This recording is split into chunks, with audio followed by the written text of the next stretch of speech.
నమస్తే, నేను బోస్ కుమారి. షర్మిల గారు ఇటీవల ఒక ప్రెస్ మీట్ లో ప్రస్తావిస్తూ జగన్మోహన్ రెడ్డి గారి గురించి అన్నటువంటి ఒక మాట, నాకు తెలిసి ఏ చెల్లి కూడా, ఏ అక్క కూడా ఒక తమ్ముడి గురించో లేకపోతే ఒక అన్న గురించో, ఒక తోడబుట్టినటువంటి గురించి ఎవరైనా సరే అంత మాట ఇంకా లాస్ట్ అండ్ ఫైనల్ మాటే కదా. ఇక ఆ బంధం అనేది ఇక వరస్ట్ అయినటువంటి బంధం, ఇక అది కరెక్ట్ కాదు అనేటువంటి చెప్పడానికి ఇక ఎంతకంటే లాస్ట్ మాట ఇంకోటి లేదు.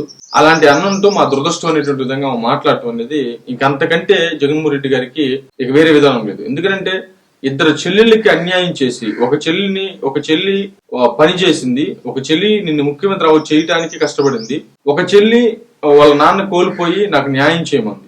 అధికారం ఒక చెల్లి వల్ల వస్తే వచ్చినటువంటి అధికారంతో ఒక చెల్లికి పని చేసి పెట్టమంటే చేయకుండా చంద్రబాబు నాయుడు గారి దగ్గరికి, వేరే పార్టీ దగ్గరికి వెళ్ళాల్సినటువంటి దుస్థితి మాకు పట్టింది. ఇలాంటి అన్న ఉండటం మా దురదృష్టం అనేటువంటి విధంగా ఆమె ప్రస్తావించడం. ప్లస్ అది కూడా కాకుండా అదే చెల్లెలని, తోడబుట్టిన చెల్లెలని ఉమ్ములని, దెమ్ములని, ఎల్లని, బజారి ఈ రకమైనటువంటి విధంగా సోషల్ మీడియాలో ప్రచారం చేస్తూ చివరికి అన్నే పసుపు చెరగట్టుకుని చంద్రబాబు నాయుడు గారి దగ్గరికి వెళ్ళిందనేటువంటి విధంగా ఎవరైనా ఒక చెల్లి గురించి అలా మాట్లాడతారా? ఈ రకమైనటువంటి విధంగా మాట్లాడినా కూడా ఆయనకు కొంతమంది ఫ్యాన్స్ ఉన్నారు. ఆ విరామానాలు, ఆ విధానాలు ఎందుకుంటాయో, దేనికి ఉంటాయో, ఇంతకంటే మహిళల్ని అవమానకరంగా మాట్లాడేటువంటి తోడబుట్టినటువంటి, అంటే ఇంట్లో ఉన్నటువంటి ఒక తోడబుట్టినటువంటి చెల్లి, అతను ఆ జైల్లో ఉంటే నెహార్నిసులు కష్టపడినటువంటి చెల్లి, కనీసం మానవత్వం ఉండాలి కదా. సరే, ఆ అమ్మాయి చెల్లి కాదు, వేరే అమ్మాయి, పరాయి అమ్మాయి, కనీసం మానవత్వమే ఉండాలి కదా. ఆ మానవత్వం లేదు, ఆదరణ లేదు. చివరికి అవమానకరంగా ఎల్లని, ఉమ్మని, దుమ్మని అవమానకరంగా మాట్లాడినటువంటి సందర్భం. విజయమ్మ గారు ఏం మాట్లాడలేక పక్క తప్పుకున్నటువంటి పరిస్థితి బిడ్డలు కాబట్టి. ఇది జరుగుతున్నటువంటి విధానం. ఇదంతా ఎందుకు జరుగుతోంది? వివేకానంద రెడ్డి గారికి సంబంధించినటువంటి ఇష్యూలో అవినాష్ రెడ్డి గారు సునీత గారిని తప్పట్టేటువంటి ప్రయత్నం, గుండెపోటు అని చెప్పేసి ఆమె నాటకం ఆడింది అనేటువంటి విధంగా ఆయన ప్రస్తావించడంతో ఈ ఇష్యూ అంతా బయటకు వచ్చింది. సింపుల్ అంటే సింపుల్ విషయం. దీంట్లో ఈ ఇష్యూ బయటకు వచ్చింది. దీని గురించి ప్రస్తావిస్తూ షర్మిల గారు మరి ఈ విషయాన్ని ప్రస్తావించారు ప్రెస్ మీట్ లో. అంటే ఇప్పుడు ఒక్క సునీత గారికి ఒక్క సపోర్ట్ ఎవరున్నారంటే అది షర్మిల గారు మాత్రమే, ఇంకెవ్వరూ లేరు. ఇది పరిస్థితి. ఇలా ఎందుకు జరుగుతోంది అనేటువంటి విషయాన్ని చూస్తే జగన్మోహన్ రెడ్డి గారి ధైర్యం ఏంటి అనేటువంటి విషయాన్ని ఖచ్చితంగా దీంట్లో పరిగణలోకి తీసుకోవాలి. అవినాష్ రెడ్డి గారిని సిబిఐ అరెస్ట్ చేయలేకపోయిందంటే ఇంకా అర్థం చేసుకోండి. ప్లస్ సుప్రీంకోర్టు కూడా దీని గురించి ఇంకా నాంచడం, ముందు తీసుకెళ్ళటం, సిబిఐ లొంగిపోవటం, అంటే ఇక దర్యాప్తు లేదనేటువంటి విధంగా మాట్లాడటం, వీటన్నిటి కూడా అనుమానాలు వ్యక్తం అవుతున్నటువంటి పరిస్థితులు అయితే ఉన్నాయి. అక్కడ ఉన్నట్టు బీజేపీ పార్టీ ఉంది కేంద్రంలో. అంటే కేంద్రంలో ఉన్నటువంటి లెక్క చెప్తాను, కాంగ్రెస్ పార్టీ గురించి చెప్తాను నేను. కాంగ్రెస్ పార్టీ ఉందనుకోండి, ఎంతో మంది వాళ్ళకి సంబంధించిన నాయకుల మీదే ఈడీ కేసులు, ఎన్నో కుంభకోణాలు బయటపెట్టినటువంటి పరిస్థితులు అయితే ఉన్నాయి. బీజేపీ పార్టీకి సంబంధించి మోదీ చేయి అది ఇది అని అంటారు కానీ అసలు నిజాలు తేల్చండి అనేటువంటి విధంగా ఏ రోజు కూడా ఆయన సహకరించారా అనేటువంటి అనుమానాలు అయితే ఖచ్చితంగా కలుగుతున్నాయనేటువంటి విధంగా సోషల్ మీడియా మాట్లాడుతోంది. ఎందుకనంటే ఇప్పుడు ఆయన పదవి ఇంపార్టెంట్, ఆ పార్టీ గెలవడం ఇంపార్టెంట్. కాబట్టి ఈ రాష్ట్రంలో ఎవరిని కూడా ఆయన బ్లేమ్ చేయడు. ఇప్పుడు జగన్మోహన్ రెడ్డి గారి జోలికి వెళ్ళడు, చంద్రబాబు నాయుడు గారి జోలికి వెళ్ళడు, పవన్ కళ్యాణ్ గారి జోలికి వెళ్ళడు. ఎవరు ఏ తప్పు చేసినా ఆయన కేసుకొస్తాడు. దాని గురించి ఏం ప్రస్తావించడు. ఆయనకి కావాల్సిన సపోర్ట్. ఇప్పుడు ఈ రాష్ట్రం ఉంది, ఆంధ్రప్రదేశ్ ఉంది. ఇప్పుడు జగన్మోహన్ రెడ్డి గారు నెక్స్ట్ గెలిచారనుకోండి, సీఎం అనుకోండి, ఎవరికి సపోర్ట్ ఇస్తారు? బీజేపీకే సపోర్ట్ ఇస్తాడు. ఎందుకంటే బీజేపీ వాళ్ళు ఆయనకి సహకరిస్తుంది కాబట్టి. ఇప్పుడు రేపొద్దున చంద్రబాబు నాయుడు గారైనా ఎవరైనా కూడా వాళ్ళకే ఇవ్వాలి. ఎందుకంటే వాళ్ళందరూ అట్లా సెటప్ చేసి పెట్టారు. మిగతా రాష్ట్రాల నుంచి కూడా అలాగే సెటప్ చేసి పెట్టారు కేంద్రం. కాబట్టి ఈ కేసు తేల్తామని కేంద్రాన్ని పట్టించుకోవాలి, కోర్టులైనా పట్టించుకోవాలి. ఈ కేసు ఖచ్చితంగా ముందుకు వెళ్దాం. ఇప్పుడు ఎగ్జాంపుల్ చెప్పాలంటే ప్రత్యూష గారి కేసు ఉంది. ఎన్ని సంవత్సరాలు పట్టింది? 2 దశాబ్దాలు దాటిపోయింది తీర్పు రావడానికి. ఈ తీర్పు జస్ట్ 2 సంవత్సరాలు జైలు శిక్ష విధించడానికి ఇన్ని దశాబ్దాలు దాటితే గానీ దానికి ఒక పరిష్కారం దొరికినటువంటి పరిస్థితి లేదు.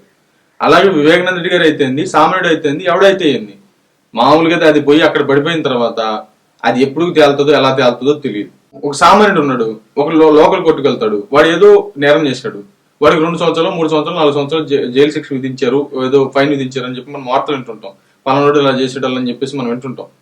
కానీ వాడు మామూలుగా అయితే తప్పించుకోవచ్చు. ఎలా అంటే వేరే కోర్టుకు, పై కోర్టుకు వెళ్ళొచ్చు. పై కోర్టుకు వెళ్ళి ఆ కేసును ముందు నడిపించి బెయిల్ తీసుకుని బయటికి రావచ్చు. కానీ ఇక్కడ ఏమైంది, అంత ఫీజులు వాడు పెట్టుకోలేడు, సామాన్యుడు పెట్టుకోలేడు. ఎందుకంటే అక్కడ పోయి ఒక గంట వాదిస్తే కోట్లు ఇచ్చుకోవాలి. హైకోర్టులు అయినా లక్షల హైకోర్టులు అవుతాయి, సుప్రీంకోర్టులు అయితే కోర్టులు అవుతాయి. కాబట్టి అంత డబ్బులు ఇచ్చి ఒక లాయర్కి అప్పచెప్పి ఆయన బెయిల్ పెట్టి తిరగటం అంటే డబ్బులు పెట్టి తిరగటం ఇంకా అంతే ఏం లేదు. కానీ ఏమవుతుంది, వాడు సామాన్యుడు పెట్టుకోలేడు, వాడు జైలుకి పోతాడు. కానీ డబ్బులు ఉన్నాడు పోతాడా? వాడు ఏంటంటే వేరే కోర్టుకి వెళ్తాడు. అక్కడ ఆ కోర్టులోనే తీర్పు ఒకవేళ వస్తుంది అని అనుకోండి, వాడు ఇంకో పిటిషన్ ఏదో వేస్తాడు. దాని మీద మళ్ళీ ఇంకొక 5-6 సంవత్సరాలు విచారణ జరిగింది. ఇప్పుడు జగన్మోహన్ రెడ్డి గారు ఉన్నారు, ఆయన కేసులు ఇంతవరకు హీరింగ్ రాలేదు తెలుసా? ఏ ఒక్క కేసు కూడా రాలేదు. ఇప్పుడు జగన్మోహన్ రెడ్డి గారు ఉన్నారు, జగన్మోహన్ రెడ్డి గారికి సంబంధించి కేసులో ఇంతవరకు ఒక్క కేసు కూడా హీరింగ్ రాలేదు. ఒకటి కూడా ఇక్కడ వాదనల ప్రతివాదనలు ఏం లేవు ఇక్కడ. ఆయన ఏంటంటే ఇదంతా ఈయన ఇరికిచ్చారు అని చెప్పేసి వీళ్ళు వేసినటువంటి పిటిషన్స్ ఏవైతే ఉన్నాయో ఆ పిటిషన్స్ మీదే వాదనలు జరుగుతున్నాయి తప్ప ఇప్పుడు ఎన్ని సంవత్సరాలు అయిపోయింది? 15 సంవత్సరాలు దాటిపోయింది. ఇంతవరకు ఒక కేసు కూడా ఈ కేసు ఆ ఫైల్ ఓపెన్ కాలేదు ఇంతవరకు. జగన్మోహన్ రెడ్డి గారికి సంబంధించినటువంటి ఒక్క కేసు ఫైల్ కూడా ఓపెన్ కాలేదు ఇంతవరకు. కనీసం చూడలేదు, కనీసం ముడి కూడా ఎప్పుడు తెలియదు. వీళ్ళు వేసినటువంటి పిటిషన్స్ ఏవైతే ఉన్నాయో వాటి మీద మాత్రమే విచారణ జరుగుతుంది. దానికే ఇన్ని సంవత్సరాలు అయిపోయినాయి. రేపు పొద్దున ఈ కేసులన్నీ తెలియదు ఎప్పటికి. అప్పటికి ఉంటారా వీళ్ళంతా ఉంటారా? ఏ జడ్జి ఉంటాడో, ఏ పోలీసులు ఉంటారో, ఏ సిబిఐ ఉంటారో, ఎవరు ఉంటారో తెలీదు. అవి ఎప్పటికి తేలవిక అయ్యేది కాదే కదా, జరిగేటువంటి పరిస్థితే లేదు. జగన్మోహన్ రెడ్డి గారి కేసులు ఏదన్నా తేలాలి, ముందుకు వెళ్ళాలంటే ఒక కాంగ్రెస్ అధికారంలోకి వస్తే ఏమైనా అవుతుందేమో. బీజేపీ ఉండగా అయితే మాత్రం ఖచ్చితంగా కాదు అనేది మాత్రం క్లియర్ గా అర్థమవుతుంది. అట్లాగే ఇప్పుడు వివేకానంద రెడ్డి గారికి సంబంధించి 7 సంవత్సరాలు గడిచిపోయింది. ఏం తేలదు ఇక్కడ ఏం అవ్వదు. ఇది కాకపోతే ఇంకొక పిటిషన్ వేస్తారు, అది కాకపోతే ఇంకొక పిటిషన్ వేస్తారు, అది కాకపోతే ఇంకొక పిటిషన్ వేస్తారు. కోర్టులో ఏమి తేలదు ఇక్కడ ఏంటంటే ఓన్లీ ప్రజా కోర్టులో మాత్రమే తీర్పు రావాలి. ఇక్కడ సింపుల్ అండ్ సింపుల్ లాజిక్. ప్రజలు మాత్రమే దీనికి తీర్పు ఇవ్వాలి, ప్రజలు మాత్రమే దీన్ని ఆదరించాలి. ప్రజలు ఏంటంటే ఆ రాజకీయంగా వాళ్ళని పక్కకి అవాయిడ్ చేసేసేయాలి.